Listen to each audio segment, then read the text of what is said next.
어제 제9차 공판 열렸습니다. 이 자리에서 고영태 씨, 최순실 씨 두 사람이 법정에서 대면이 이루어졌다고 합니다. 예상대로 불꽃 튀는 공방이 벌어졌는데 이 얘기 좀 짚어보도록 하겠습니다. 고영태 씨가 아주 작심한 듯 그동안 뭐 알려졌던 또 알려지지 않았던 이런 것들을 쭉 얘기를 했습니다. 하나하나 짚어볼까요? 먼저 연설문 고치는 걸 봤다 이렇게 주장을 했고 아니다라고 얘기를 했죠. 직접 보고 들은 내용을 증언한다는 데에서 증언의 가치가 굉장히 높다라고 볼 수 있습니다. 근데 이에 반면에서 연설문이 아니라 다른 문서 작업을 하는 걸로 보고 지금 허위로 진술한다라고 지금 최순실 측에서는 공방을 했었는데 근데 그 증언 중에 누구의 증언을 믿을 것인가는 전적으로 담당 재판부가 판단을 하는 겁니다. 합리적인 추론과 경험칙에 따라서 이것이 연설문인지 아닌지는 사실 우리가 일반 문서와 연설문은 매우 다릅니다. 형식도 다를 뿐더러 그 가치도 굉장히 다를 것이기 때문에 일단 고영태가 그것을 허위 진술했다고 보기보다는 태블릿 PC나 이런 여러 가지 물증이 뒷받침되는 상황에서는 연설문을 직접 봤다. 이 증언은 굉장히 유효하게 형사재판에서 판단이 될 것이고 이게 아마도 검찰 조사 때도 증언이 있었을 겁니다. 그렇지만 검찰 조서를 최순실이 동의하지 않는 이상 이 증언, 그 진술 조서를 그대로 쓸 수가 없거든요. 형사재판에 나와서 내가 그렇게 말한 사실이 있고 내가 직접 봤다. 어제 그렇게 증언을 한 겁니다. 자, 그런가 하면 그 WK라는 회사가 실제로 누구 건지를 놓고도 공방이 벌어졌습니다. 저희들이 두 사람의 발언 내용 화면으로 준비했습니다. 함께 보시죠. 고영태 씨가 이렇게 이야기합니다. 최 씨의 지시로 보고를 받고 그 내용을 또 최 씨에게 보고했다. 이게 내 회사라고 한다면 내가 왜 잘리냐, 그러니까 왜 해고되느냐 이렇게 얘기를 했다고 합니다. 그런데 나는 일일이 보고받은 것 아니라 고영태가 보고받았다. 고 씨가 실질적 운영자다. 왜 이 부분 갖고 싸우는 거죠? 그러니까 대기업에서 받는 돈이 독일 비덱스포츠로 연결이 됩니다. 거기서 독일 비덱스포츠에서 바로 돈을 빼오기 어려운 구조다 보니까 또 하나의 회사를 설립해서 WK를 통해서 돈을 빼오려는 계획이 있었다라는 취지입니다. 그렇다고 한다면 WK의 실질적인 경영자가 이 뇌물이든 이 재단이나 각종의 수백억 대의 그 돈 지연에 대한 실질적 수익의 기속자이기 때문에 이 주인을 실제로 밝히는 게 굉장히 중요합니다. 만약 최순실이 주인이면 지금 특검에서 얘기하고 있는 뭐 최순실의 어떤 뇌물이라든가 알선수재라든가 그런 혐의를 받는 사람이 되고 고영태라고 한다면 고영태가 실질적으로 그 각종의 수익을 받는 입장이 돼버리는데 고영태는 이렇게 주장을 합니다. 자본금, 주식회사 설립할 때 자본금이 들어갑니다. 그 5천만 원도 최순실이 지원을 했었다. 그리고 실질적으로 회사의 주인이라는 사람들은 임원의 급여를 설정하지 않습니까? 대표이사나 이사들의 급여도 그 최순실이 결정을 했다. 이런 증언들을 통해서 나는 실질적인 경영자가 아니었고 최순실이 실질적인 오너였다라고 어제 증언을 한 겁니다. 알겠습니다. 자, 그런가 하면 박근혜 대통령의 의상비 이 돈을 누가 줬느냐라는 것도 논란이 됐습니다. 비용은 최순실이 대통령실에서 윤전추가 제공했다. 뭐 이렇게 얘기를 하는데 의상비 문제는 뇌물죄와도 관련이 있습니다. 주장 보도록 하죠. 자, 대통령 옷을 제작을 했고 팀을 짜보라고 해서 보증금과 작업비는 최 씨가 줬다. 최 씨한테 받았다 이거예요. 그리고 윤전추 행정관으로부터 옷의 치수를 받아서 의상 제작을 했다라고 얘기를 합니다. 이 부분은 그동안 이제 많이 나왔던 얘기긴 합니다만 짧게 한번 설명해 주시죠. 박 대통령 측은 내가 돈을 줬다라고 얘기하지만 그런 증언들은 나오지 않고 있는 겁니다.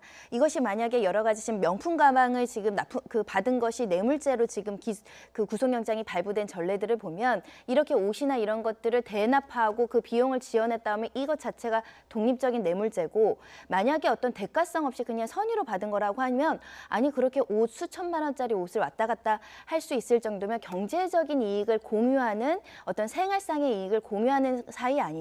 그렇기 때문에 또 미르재단이나 K스포츠 재단의 어떤 공동의 이익, 경제 공동체 이런 특검의 주장을 뒷받침할 수 있는 증언이 됩니다. 알겠습니다. 자, 그런가 하면 그 최순실이 고영태에게 작심한 듯 약간 그 인격과 관련된 얘기를 주장을 했습니다. 그 내용도 살펴보도록 하죠. 자, 개명 요거는 아니고요. 다음 거를 보도록 하겠습니다. 그 개명 당시 고민으로 하려고 했는데 마약 전과 사실이 나와서 못했지 않느냐 이러면서 슬쩍 마약 전과가 있다 이런 얘기를 했고요. 그러니까 사실이 아니다라고 얘기를 합니다. 하나 더 볼까요? 신용불량 걸려 있어서 통장 거래가 안 됐지 않느냐 하니까 저도 잘 모르겠어요. 그러니까 당신은 신용불량자에 마약도 했고 뭐 전에 무슨 직업도 했었고 뭐 이런 얘기를 지금 한단 말입니다. 이 의도는 뭘까요? 이 질문을 누가 했냐면 대리인 변호사가 하지 않고 최순실이 직접 신문을 한 거거든요. 왜냐하면 변호사들은 이런 질문이 부적절하고 증거 가치 판단에 있어서 전혀 고려 사항이 아니라는 거를 알고 있기 때문에 직접 할 수가 없는 질문 내용입니다. 그러니까 변호사 입장에서 보셨을 때는 이런 질문은 굉장히 무리수이고요. 재판부에서 좋지 않게 보입니다. 그렇게 따지면 정가 있는 사람은 다 거짓말하고 정가 있는 사람은 선량한 행동을 못하고 그 진실 폭로도 못하냐 이런 어떤 인권 침해적인 문제가 되기 때문에 그래서 재판부도 부적절하게 보지 않았을까 싶습니다. 예, 그렇군요. 자, 뭐 한때는 최측근이었던 두 사람 이제 동지에서 적이 돼서 외나무 다리에서 만났는데요. 두 사람의 친경전 장민정 앵커가 좀 더 자세히 정리해드리도록 하겠습니다. 최순실 씨와 고영태 씨가 법정에서 마주했습니다. 불편했던 만남. 고영태는 최순실의 눈길 한번 주지 않았고 최순실은 이따금 고영태를 흘겨봤다고 합니다. 이 두 사람 신경전도 대단했습니다.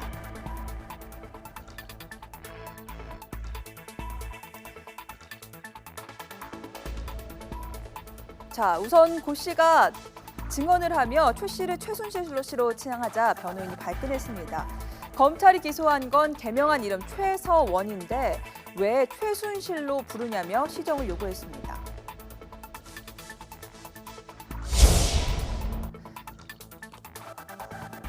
또 채무를 해결하러 내 사무실에 온 적이 있지 않느냐며 입을 뗀 최순실 씨 변호인 이경재 변호사는 고영태의 신용도와 마약 전과 여자 문제 등을 거론했습니다.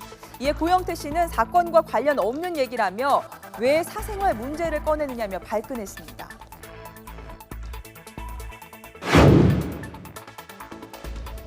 욕설 문제도 불거졌습니다. 고영태가 최순실의 막말에 모멸감을 줬다는 주장이 나오자 고영태 씨는 오히려 최순실이 나와 직원들을 향해 욕을 했다고 반박하기도 했습니다. 최순실 씨 변호인이 고영태 씨를 몰아세우자 법정에선 한바탕 소란이 벌어지기도 했습니다. 방청객 한 명이 최순실 씨 변호인을 향해 증인 그만 좀 다그치라며 버럭했다는데요. 인신공격과 사생활 폭로가 난무했던 공판. 둘 사이에 불편했던 만남만큼 지켜보는 국민들도 꽤나 불쾌한 심정이 들었습니다. 네, 자 이런 가운데 특검은 지금 수사기간 연장을 준비하고 있습니다. 특히 청와대 압수수색이 잘 안 되면서 결국은 이규철 특검보가 수사기간 연장 가능성을 얘기했는데요. 청와대 압수수색을 못했다 하더라도 뭔가 찾아내야 될 게 있지 않겠습니까? 그렇습니다. 어떻게 보십니까? 일단 특검 수사가 이달 28일로 만료가 되지 않습니까? 예. 30일까지는 또 연장을 할 수 있도록 돼 있는데 그 허용할 수 있는 권한이 대통령에게 있습니다. 대통령 직무가 정지돼 있기 때문에 황교안 권한대행이 그거를 승인을 해야지만 연장이 가능한 부분인데 지금 헌법재판소에서 3월 13일 이전에 하는 것으로 거의 법조계에서는 그렇게 보고 있는 것 같은데 그러면 만약에 연장하면 무슨 일이 벌어지냐면은 그 대통령이 탄핵이 인용이 결정이 나면은 3월 13일 이후에는 민간인 신분이라는 거죠. 그러면 특검에서 사법 처리를 할 수 있다라는 거가 됩니다. 더 이상 그 헌법상 이렇게 그 불소추 특권을 누리지 못하니까 그런 거 카드를 가지고 지금 특검은 대통령에게 대면 조사에 적극적으로 임하라. 그리고 황교안 권한대행에게서는 지금 뭐 정치적으로 여러 부각되고 있는 분위기인데 나름대로 그걸 가지고 또 압박하는 그런 다목적 카드로 쓰고 있는 것이 아닌가라는 생각이 듭니다. 그렇군요. 그러니까